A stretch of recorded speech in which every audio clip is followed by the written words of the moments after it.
Olá, amigo telespectador da Rede de TV Mais TV Arte HD. Começa agora mais um plantão de notícias da nossa região, do Brasil e do mundo. E você confere conosco as principais manchetes da semana. Cláudio Castro é reeleito governador do estado do Rio de Janeiro. TSE fala de transparência e segurança nas eleições. Confira os senadores eleitos por unidades da federação. E 14 estados do Distrito Federal já têm governadores eleitos. Falta de recenseadores prorroga o censo de 2022 até dezembro.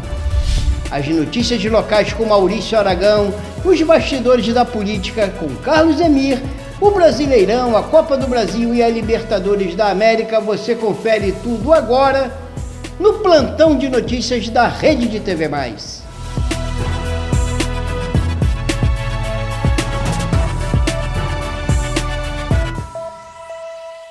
Pouco depois do resultado que revelou a vitória em primeiro turno nas eleições para governador do Rio de Janeiro, com quase 60% dos votos válidos, Cláudio Castro, do PL, falou sobre a reeleição. Confira. Queria agradecer aos meus patrões. Queria agradecer ao povo desse estado. Cada eleitor, cada eleitora. Eu digo sempre, e eu repeti essa fala que eu vou fazer aqui, que a política chegou onde chegou, porque muitas vezes o político ele se sentiu autoridade e ele esqueceu que ele era servidor. E nós fizemos ao longo desses 2 anos um governo servidor. Esse foi o Rio que a gente já vem construindo ao longo dos últimos 2 anos. O Rio que voltou governo do Estado, poder judiciário, poder legislativo, Estado, União e municípios, todos voltaram a dialogar. Eu agora não sou, a partir de hoje, já não era, e continuarei não sendo governador só desses 58%, 59%. Serei o governador de todos os 17 milhões desse Rio de Janeiro. E o presidente do Tribunal Superior Eleitoral, ministro Alexandre de Moraes, também fez uma avaliação das eleições na noite do dia 2. Acompanhe a fala do ministro.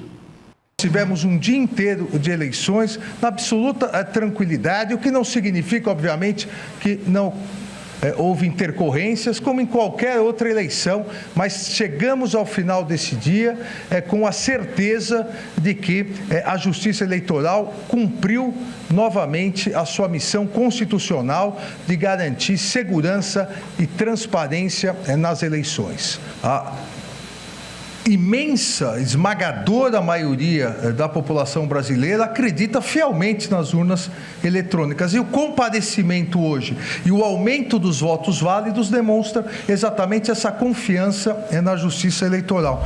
Bom, durante o primeiro turno das eleições de 2022, foram também registradas 1.378 crimes eleitorais. De acordo com o balanço divulgado pelo Ministério da Justiça e Segurança Pública, 352 pessoas foram presas e R$137 mil foram apreendidos no domingo, dia das eleições. E as urnas eleitorais também confirmaram a escolha entre os candidatos ao cargo de senador por unidade da federação. Isso corresponde a 1/3 do Senado. As demais vagas serão disputadas nas eleições gerais seguintes em 2026. Você fica agora com a lista dos eleitores e seus partidos por estado. No Acre foi eleito Alan Rick, do União Brasil. Em Alagoas, Renan Filho, do MDB. O Amapá reelegeu Davi Alcolumbre, do União Brasil. No Amazonas, Omar Aziz, do PSD, também foi reeleito. Otto Alencar, do PSD, foi reeleito na Bahia. No Ceará, o ex-governador Camilo Santana, do PT, ganhou uma cadeira no Senado. A ex-ministra Damares Alves, do Republicanos, foi eleita senadora pelo Distrito Federal. No Espírito Santo, Magno Malta, do PL, venceu a disputa. Os goianos elegeram Wilder Moraes, do PL. O ex-governador Flávio Dino, do PSB, vai representar o Maranhão no Senado. Em Mato Grosso, Wellington Fagundes, do PL, foi reeleito. Em Mato Grosso do Sul, a vaga é da ex-ministra Tereza Cristina, do PP. Minas Gerais elegeu Cleitinho, do PSC. No Pará, Beto Faro, do PT, foi eleito senador.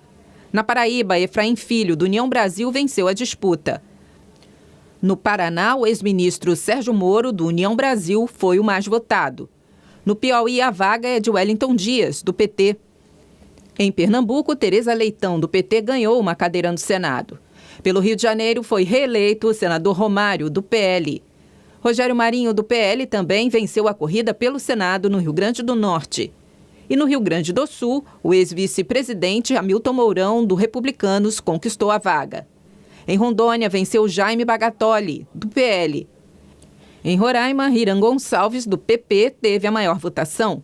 A vaga de Santa Catarina será ocupada por Jorge Seife, do PL. Em São Paulo, foi eleito o astronauta Marcos Pontes, do PL. Laércio, do PP, venceu em Sergipe. E no Tocantins, Dorinha, do União Brasil, conquistou uma cadeira no Senado. Bom, com isso, vários estados também, com o Distrito Federal, já têm governadores eleitos. O Distrito Federal e 14 estados elegeram já no primeiro turno seus governadores. Em 12 estados, a decisão ficou para o segundo turno no dia 30 de outubro. Você confere agora a lista dos eleitos e dos que seguem na disputa para o comando dos estados. 14 estados e o Distrito Federal elegeram governadores já no primeiro turno. E em 12 estados, os eleitores vão escolher o governador no segundo turno, no dia 30 de outubro. Agora, os nomes dos eleitos no primeiro turno. O primeiro resultado para governador saiu na região sul, no Paraná, onde Carlos Massa Ratinho Júnior, do PSD, foi reeleito.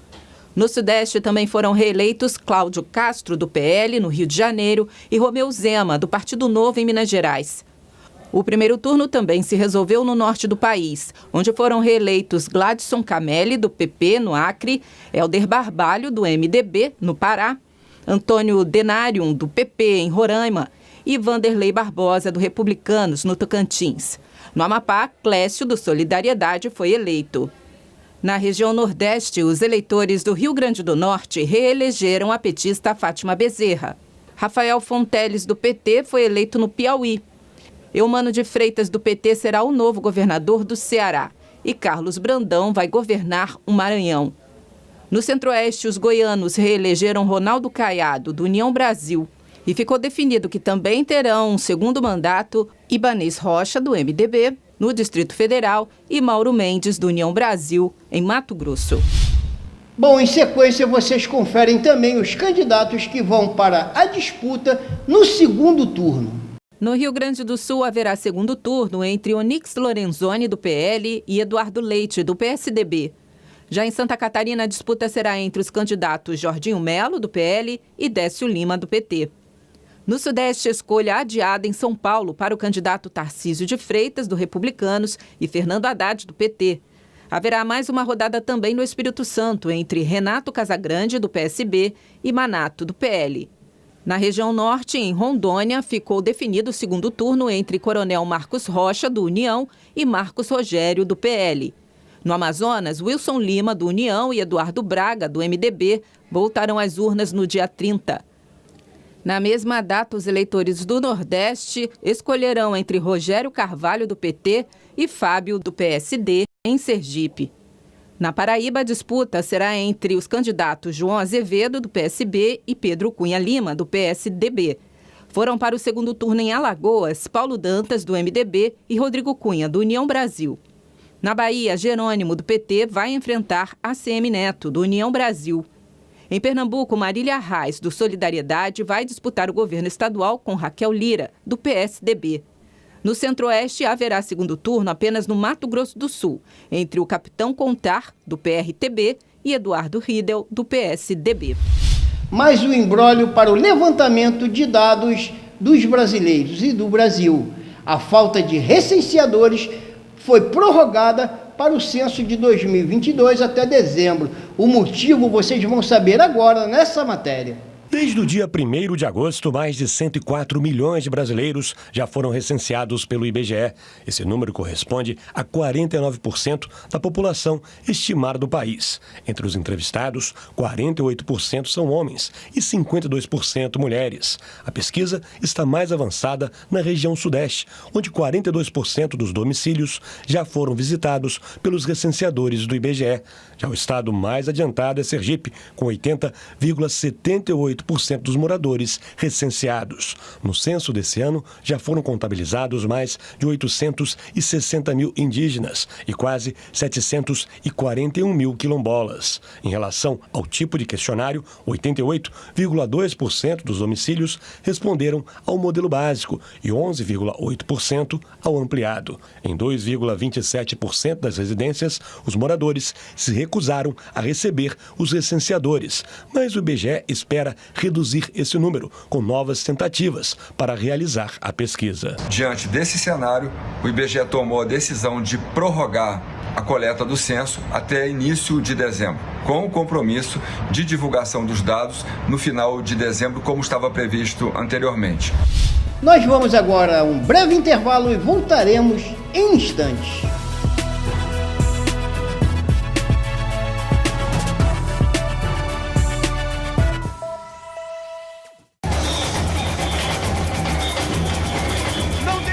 Isso aqui. Você também tá sentindo essa vibração? Não, né? Pra viver isso aqui de verdade, tem que viver de perto. Viaje! Vem pra cá!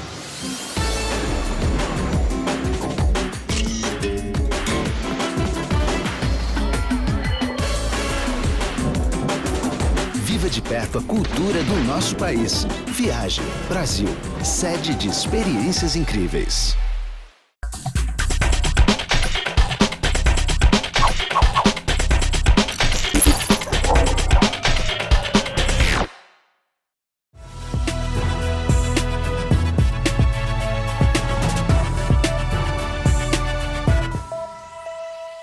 E já de retorno ao nosso noticiário, vocês conferem agora as notícias locais com o jornalista Maurício Aragão e os bastidores da notícia com Carlos Emir Laranjeira e seus comentários. É contigo, Emir. Está começando mais um Bastidores da Notícia. E teremos segundo turno nas eleições para a presidência da República. E hoje nós vamos falar sobre os disparates que ocorreram nas pesquisas. Praticamente os institutos de pesquisas, Datafolha, IPEC, antigo IBOP, Poder Data, dentre vários outros, erraram categoricamente em todos os cenários, tanto para a presidência da República, muito acima da margem de erro. Para senador, nem se fala o erro que aconteceu em vários estados, e também para governador errou direto. Fica aqui uma questão: para que servem os institutos de pesquisas, a não ser para manipular a intenção de voto da pessoa em cima da hora? Virou mais uma peça de propaganda política do que dados estatísticos. Isso, é claro, mostra realmente o que aconteceu. Para você ter uma ideia, é a maior bancada conservadora que o Bolsonaro conseguiu eleger.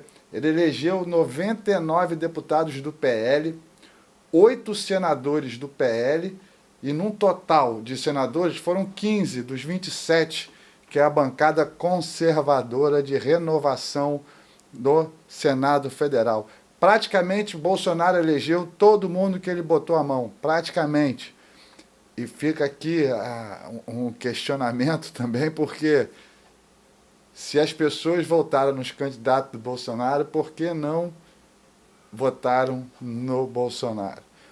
Eu tenho todo o direito de ser cético em relação à questão da votação, até porque o que mais aconteceu foram filas quilométricas, horas e horas de espera, uma confusão total, aonde o TSE tinha a única função de organizar as eleições. E o ministro Alexandre de Moraes, em seu discurso, comparou a eleição com um jogo de futebol, citando um jogo do Palmeiras e Corinthians, Internacional e Corinthians, se eu não me lembro, que a bola bateu, o juiz apitou e aquilo ali acabou e não tem como rever, fazendo um comparativo às denúncias e prováveis denúncias que estão rolando pela internet, vários vídeos, eu recebi vários vídeos de pessoas indo votar e já tinham votado no lugar dela, de lugares onde tinham mais eleitores do que população, e o Alexandre de Moraes falou que vai ter que engolir, vai ter que aceitar. Esse autoritarismo que impera dentro do Supremo Tribunal é absurdo. E em questão dos institutos de pesquisa, vamos voltar falando um pouquinho disso, o senador Marcos Val protocolou hoje um pedido de CPI para investigar essas empresas, que não são institutos, são empresas que ganham dinheiro com isso, e para ver toda a questão da metodologia, o porquê, quem financia essas pesquisas e o porquê financiam essas pesquisas eleitorais. Todos os institutos praticamente erraram, como erraram na eleição passada, erraram nessa eleição também. É muito estranho como se comportam esses institutos, fazendo o famoso voto de rebanho, que é o voto útil que eles falam, que é quando você massifica tanto uma informação que pega o desavisado e o desavisado vota no quem já ganhou. É assim que funciona, principalmente nas cadeiras legislativas, tanto no Senado quanto nas cadeiras de deputado. O Senado foi absurdo o erro. Absurdo. Diferenças de 30 mil votos, 30 milhões de votos, vamos botar assim, de 30 milhões de votos, desculpe, de 30% de margem de erro, tem pesquisa com 40% de margem de erro. Então, esses institutos de pesquisa têm que ser investigados, sim. E estamos no segundo turno. Eleições para presidente em vários estados também vai acontecer. Vamos ver como vão se comportar esses institutos de pesquisa, se eles têm alguma credibilidade agora, depois desses erros grotescos que aconteceram, para eles darem sequência nessa questão de números. Eu nunca acreditei em pesquisa, eu acredito no que os meus olhos veem. O segundo turno era provável acontecer na presidência da República, mas não da maneira que foi, com a grande propaganda em massa do voto útil, propagada pelo PT, aonde atrapalhou e até o Ciro Gomes, tirando voto do Ciro Gomes, que eu creio que os votos do Ciro Gomes não tenham ido para o Luiz Inácio Lula da Silva, que, na minha opinião, não deveria nem estar concorrendo à eleição. Mas o Brasil é isso e eu acredito na mudança. E o povo conservador do Brasil mostrou isso nas urnas, elegendo as maiores bancadas conservadoras da história do país. Carlos Emílio Laranjeira para a Rede TV+, TV Arte, HD. E agora você confere as notícias locais com o jornalista Maurício Aragão e nós vamos dizer para você o que será tratado nas notícias locais. Outubro Rosa tem prorrogação em Magé. Defesa Civil em Guapimirim atende em novo número. Teresópolis faz exame de audiometria nas escolas e a Câmara de Rio das Ostras vai votar projetos ligados ao funcionalismo. Confira agora com Maurício Aragão. O mês de outubro, meu amigo Antônio Alexandre traz a campanha de prevenção ao câncer de mama. É o Outubro Rosa e o município de Magé está recebendo desde esta segunda-feira, dia 3, até o próximo dia 8 de outubro, o ônibus rosa, que realiza consultas e exames gratuitamente. No dia 3 até o dia 5, ficando na Praça 7 de Setembro, em Piabetá. Nos dias 6 e 7, estará na Praça da Prefeitura. E nesses dias serão realizados exames de mamografia e ultrassonografia. Já no dia 8, também na Praça da Prefeitura, no 1º Distrito, estará acontecendo atendimento de hiperdia, tabagismo, vacinação, cartão do SUS, fisioterapia, serviço social, entre outros. E um comunicado importante para a população de Guapimirim, por parte da Secretaria Municipal de Segurança, Ordem Pública e Defesa Civil. A Defesa Civil no município está temporariamente atendendo com um novo número para contato. Em caso de emergência, você vê aí na tela, você deve ligar ou enviar mensagem via WhatsApp para DDD 21 97 264 6811. Importante registrar esse novo número para caso de emergência em Guapimirim. Todos os alunos do Pré-Escolar 2 de Teresópolis farão um exame de audiometria para avaliar possível dificuldade de audição que possa prejudicar o aprendizado na alfabetização. A Prefeitura está pedindo a pais e responsáveis que fiquem atentos ao aviso da unidade escolar sobre o agendamento e levem a criança à clínica especializada para a realização do exame. O objetivo é identificar crianças que, por problemas auditivos, podem ter prejuízos no seu aprendizado nas escolas da rede municipal de ensino. Ainda em Teresópolis, a Secretaria Municipal de Esportes e Lazer definindo uma programação em comemoração ao Dia Internacional da Pessoa Idosa. Haverão atividades para o povo da melhor idade de segunda, dia 3 até o dia 7. Os eventos acontecendo no ginásio Pedrão, como a gente vê aí no banner. Nessa quarta-feira, dia 5, ginástica com o professor Fagner, na parte da manhã, em 2 horários, né, de 8 às 9 e 9 às 10. Terá também na quinta-feira, dia 6, ginástica com a professora Natasha e na sexta-feira, dia 7, alongamento com a professora Simone, fora as atividades já realizadas nestas segunda e terça-feira. A Câmara de Rio das Ostras recebeu projetos do Executivo que são voltados para a questão do servidor público municipal. A repórter Cíntia Rocha, da Ascom da Prefeitura, traz mais detalhes dos projetos e fala de outras notícias da cidade.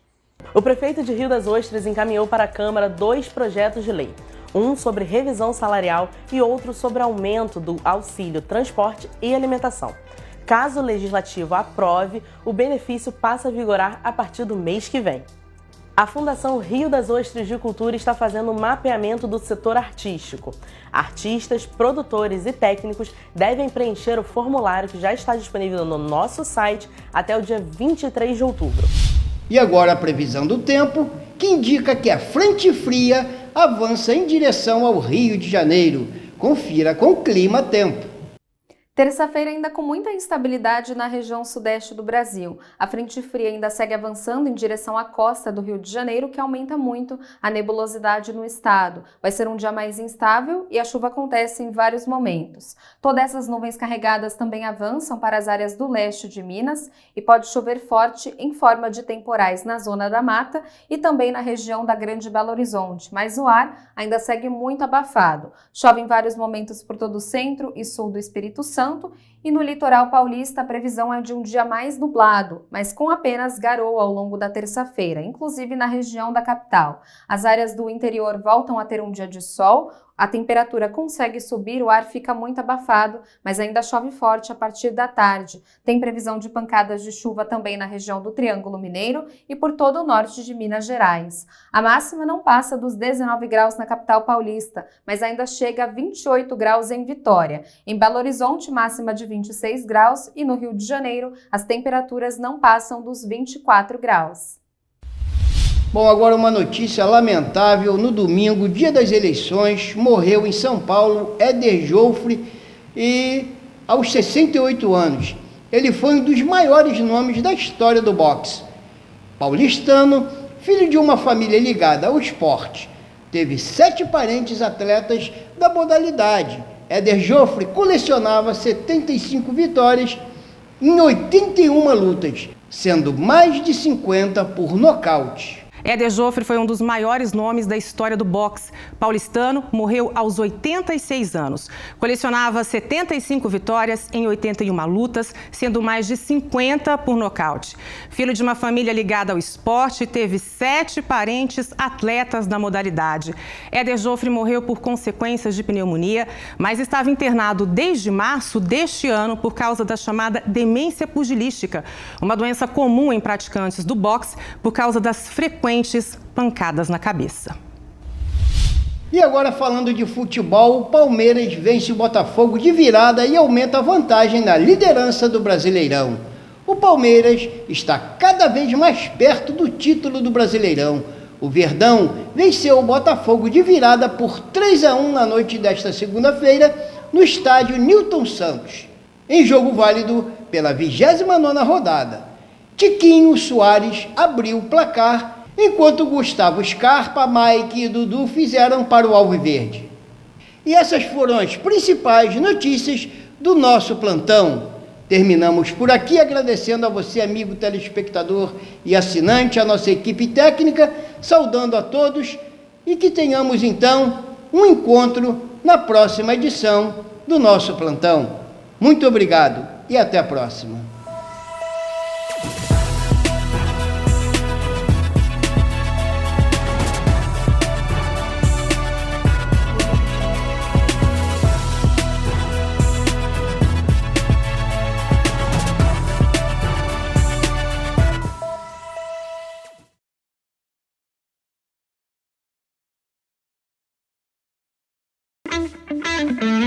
Lugar de mulher é na beleza. Venha conhecer nossos tratamentos de harmonização orofacial com a doutora Cláudia Facioli, elevando a sua autoestima.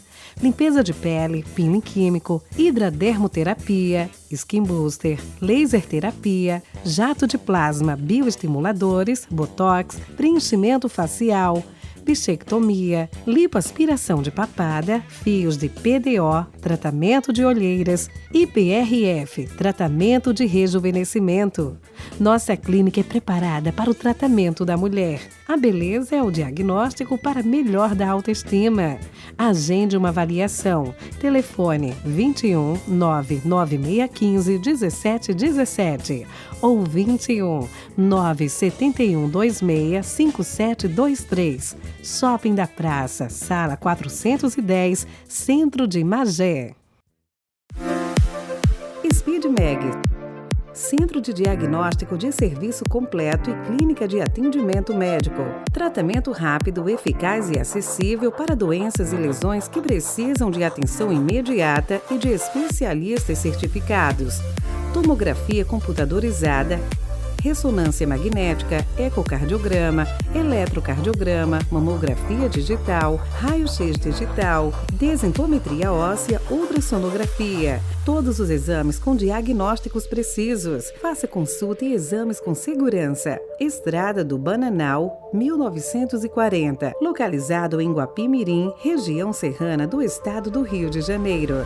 Telefone 21 2632 6316.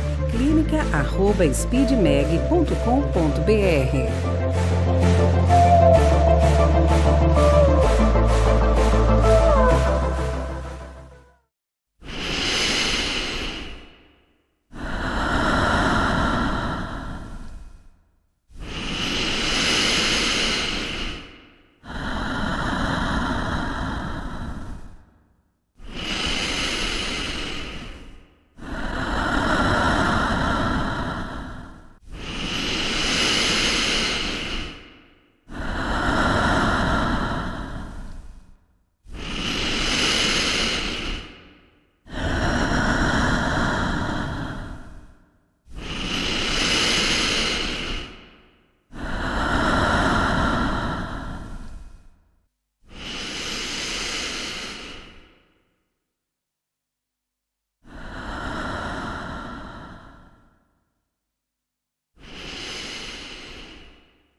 Isso aqui. Você também tá sentindo essa vibração?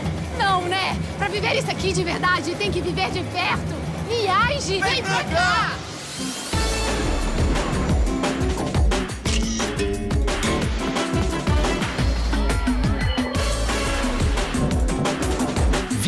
perto a cultura do nosso país. Viaje Brasil, sede de experiências incríveis.